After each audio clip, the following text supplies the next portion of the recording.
ఒకానొక అందమైన అడవిలో ఎన్నో రకాల పక్షులు, జంతువులు సంతోషంగా జీవించేవి. ఆ అడవిలో ఒక చిన్న పిచ్చుక ఉండేది. దాని పేరు చిట్టి. చిట్టి చాలా దయగలది. ఎప్పుడూ ఇతరులకు సహాయం చేయడానికి ముందుండేది. ఎవరికైనా ఆపద వస్తే చిట్టి వెంటనే సహాయం చేసేది. అదే అడవిలో ఒక పెద్ద కాకి ఉండేది. దాని పేరు కారు. కారు చాలా స్వార్థపరుడు. అది ఎప్పుడూ తన గురించే ఆలోచించేది, ఎవరికీ సహాయం చేయదు. నాకెందుకు ఇతరుల బాధలు అని అది ఎప్పుడూ అనేది.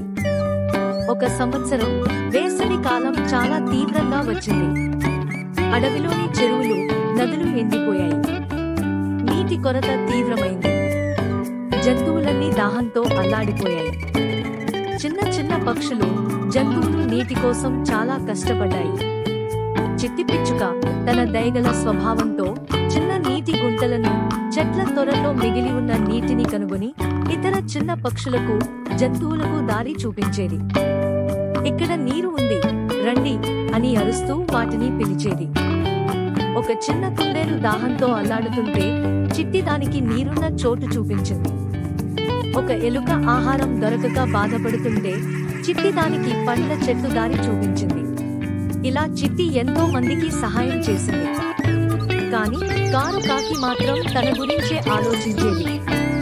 అది ఎక్కడైనా నీరు కనిపిస్తే ఎవరికీ చెప్పకుండా తానే తాగేసేది. ఆహారం దొరికితే దాచుకునేది, ఎవరికీ పంచుకునేది కాదు. నేను నా గురించి చూసుకుంటే చాలు అని అది అనుకునేది. కొన్ని రోజులకు నీటి కొరత మరింత తీవ్రమైంది.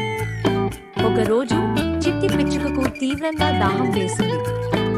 అది అడవి అంతా తిరిగింది, కానీ ఎక్కడా నీరు దొరకలేదు. అది చాలా బలహీనంగా మారిపోయింది. అదే సమయంలో ఒక వేటగాడు అడవిలోకి వచ్చాడు. అతను పక్షులను పట్టుకోవడానికి ఒక పెద్ద వల వేశాడు. చిట్టి పిచ్చుక దాహంతో బలహీనంగా ఉండటం వల్ల ఆ వలను గమనించకుండా దానిలో చిక్కుకుంది. అది బయటపడటానికి చాలా ప్రయత్నించింది, కానీ లాభం లేకపోయింది.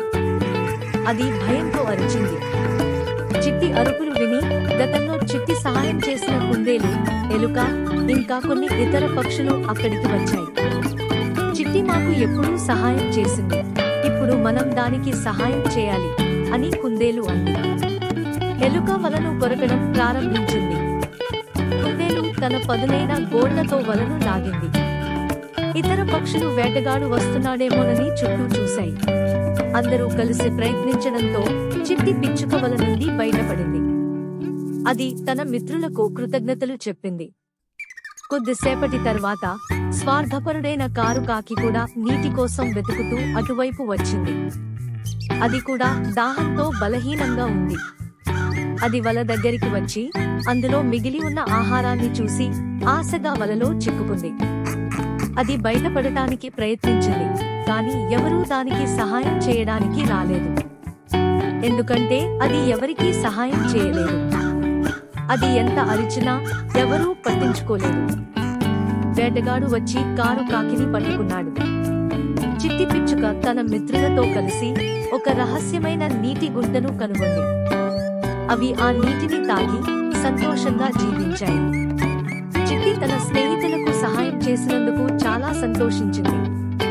నీతి: మనం ఇతరులకు సహాయం చేస్తే ఆ సహాయం మనకు ఆపదలో ఉన్నప్పుడు తిరిగి వస్తుంది. స్వార్థంతో జీవిస్తే కష్టకాలంలో ఎవరూ మనకు తోడుగా ఉండరు. దయ, సహాయం ఎప్పుడూ మంచి ఫలితాలను ఇస్తాయి.